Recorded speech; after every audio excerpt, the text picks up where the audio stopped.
Hello everybody welcome to सजिलो अंग्रेजी भाषा युट्युब च्यानल सजिलो इङ्ग्लिस लर्निङ जिरोबाट सजिलै र सरल तरिकाले बुझेर इङ्ग्लिस सिक्नको लागि हाम्रो यस सजिलो अंग्रेजी भाषा युट्युब च्यानललाई सब्स्क्राइब गर्नुहोला। Okay let's begin now. Greedy GREEDY greedy को अर्थ हुन्छ लोभी। ग्रिडी ही इज ग्रिडी ऊ लोभी छ। He is greedy. FAITHFUL faithful को अर्थ हुन्छ वफादार। faithful. The dog is a faithful animal. कुकुर वफादार जनावर हो। The dog is a faithful animal. The dog is faithful animal. अर्को शब्द रहेको छ fire. FIRE फायर को अर्थ हुन्छ आगो। Fire. The house is on fire. घरमा आगो लागेको छ। The house is on fire. अर्को शब्द rich RICH rich को अर्थ हुन्छ धनी। Rich. He is rich man. He is rich man. ऊ धनी मान्छे हो। He is rich man. त्यस्तै गरेर blind BLIND blind को अर्थ हुन्छ अन्धो। blind. He is blind. ऊ अन्धो छ। He is blind. त्यस्तै अर्को शब्द रहेको छ union UNION union को अर्थ हुन्छ एकता। Union is strength. एकता नै बल हो। Union is strength. In this way, next sentence रहेको छ अथवा next word intelligent. Intelligent को अर्थ हुन्छ चलाक अथवा बुद्धिमान। Intelligent. I am an intelligent boy. म चलाक केटो हुँ। I am an intelligent boy. In this way, next word अर्को शब्द रहेको छ servant. Servant को अर्थ हुन्छ सेवक। SERVANT servant. I am not your servant. म तपाईको सेवक होइन। I am not your servant. In this way, next word POOR poor को अर्थ हुन्छ गरिब।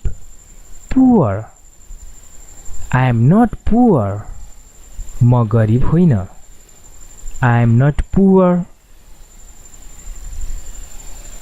अर्को शब्द रहेको छ coward. COWARD coward भनेको डरपोक। Coward. Am I a coward? के म डरपोक छु र?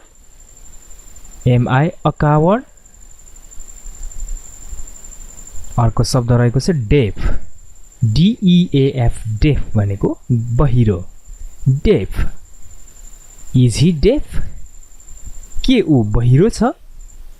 Is he deaf? Well wisher को अर्थ हुन्छ शुभचिन्तक। Well wisher. I am your well wisher. म तपाईको शुभचिन्तक हुँ। I am your well wisher.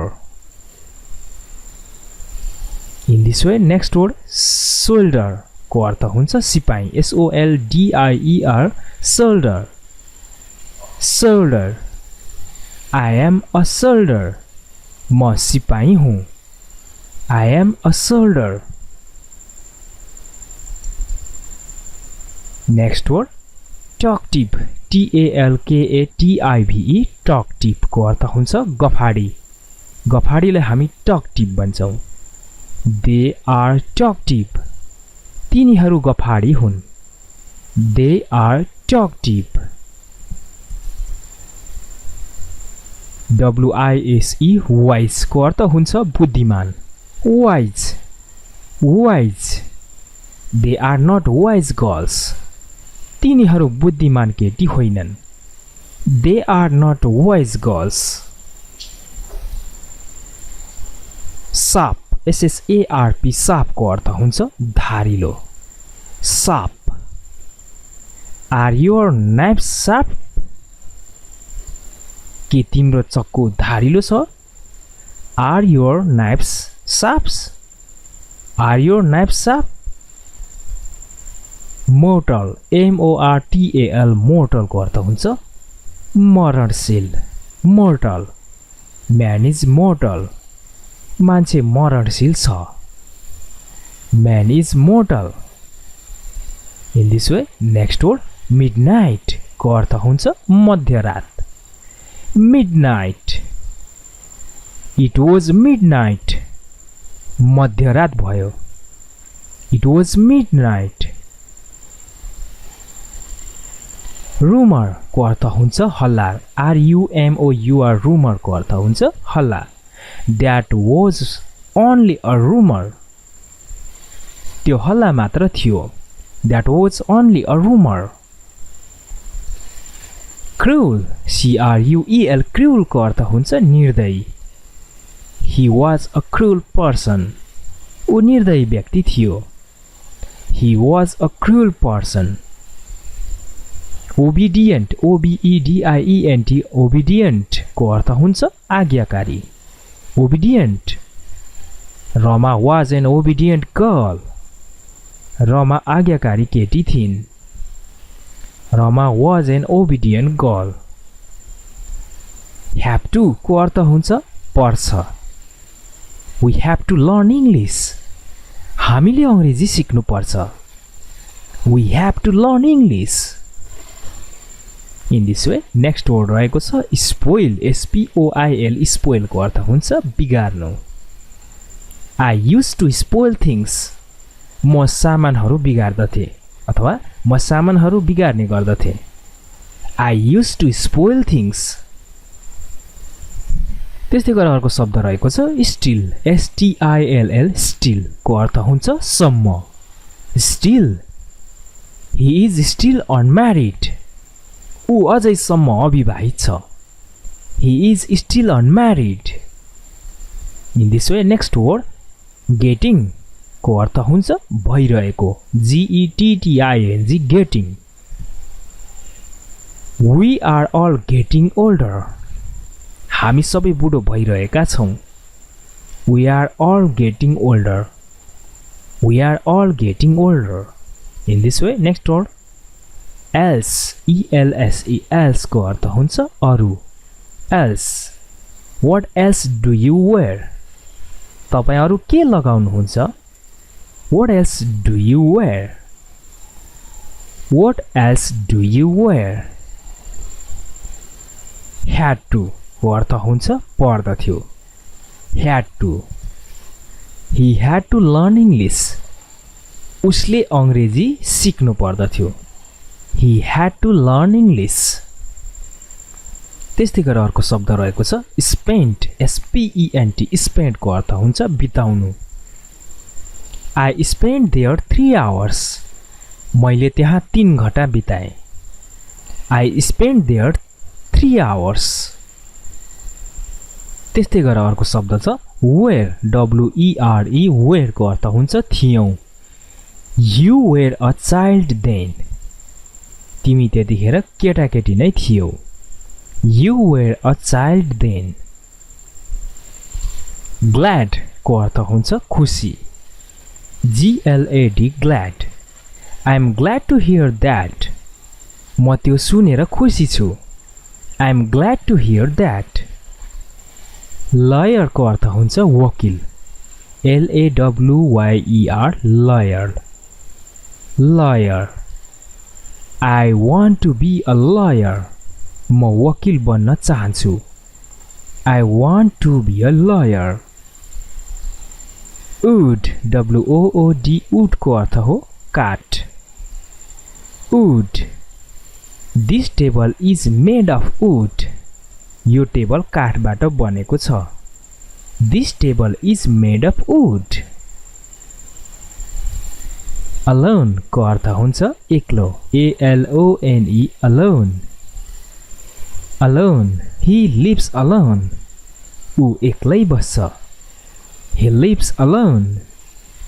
In this way, next word, here SEAR here को अर्थ हुन्छ सुन्नु सरी टु हियर द्याट त्यो सुन्नु परेकोमा दुःख लाग्यो sorry to hear that this way next word fever FEVER fever को अर्थ हुन्छ ज्वरो fever I have got a fever मलाई ज्वरो आएको छ I have got a fever in this way happened HAPPEND happened को अर्थ हो भयो what happened to you तपाईलाई के भयो what happened to you labor LABOUR labor को अर्थ हो परिश्रम the fruit of labor is sweet परिश्रम को फल मिठो हुन्छ the fruit of labor is sweet the fruit of labor is sweet in this way next word task TASK task को अर्थ हुन्छ काम task this task is very difficult यो काम त एकदम मुश्किल छ this task is very difficult in this way next word great GREAT great को अर्थ हो महान Nepal is great country Nepal एउटा महान देश हो Nepal is great country in this way next word struggle STRUGGLE struggle को अर्थ हुन्छ संघर्ष Life is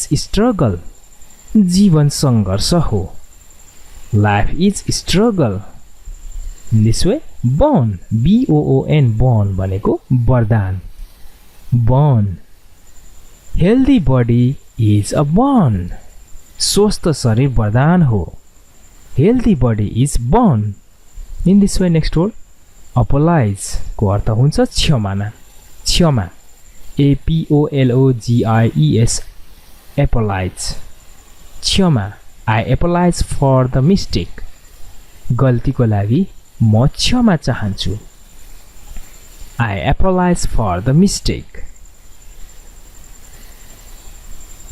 in this way next word crazy को अर्थ हुन्छ पागल CRAZY crazy he has gone crazy उ पागल भइसकेको छ He has gone crazy. This way next word brief को अर्थ हो छोटो BRIEF brief. Her life was brief. उनको जीवन छोटो थियो Her life was brief. Her life was brief. In this way next word amazing को अर्थ हो अचम्म Amazing. That's amazing. त्यो अचम्म छ That's amazing in this way next word before BEFORE before को अर्थ हुन्छ पहिले Before I have seen him before मैले उसलाई पहिले देखेको छु I have seen him before in this way ever को अर्थ हुन्छ कहिल्यै पनि EVER ever Never ever give up कहिल्यै हार मान्नु हुन्न Never ever give up in this way next word honestly को अर्थ हुन्छ इमानदारी honestly do your work honestly आफ्नो काम इमानदारी भई गर do your work honestly next word rarely RARELY rarely अर्थ हुन्छ बिरलै rarely I have rarely seen him मैले उसलाई बिरलै देखेको छु I have rarely seen him I have rarely seen him within WITHIN within को अर्थ हुन्छ भित्र within I will see him within a week म उसलाई एक हप्ता भित्र भेट्ने छु I will see him within a week in this way next word of OF of को अर्थ हो को It taste of onion यो प्याजको स्वादमा छ It taste of onion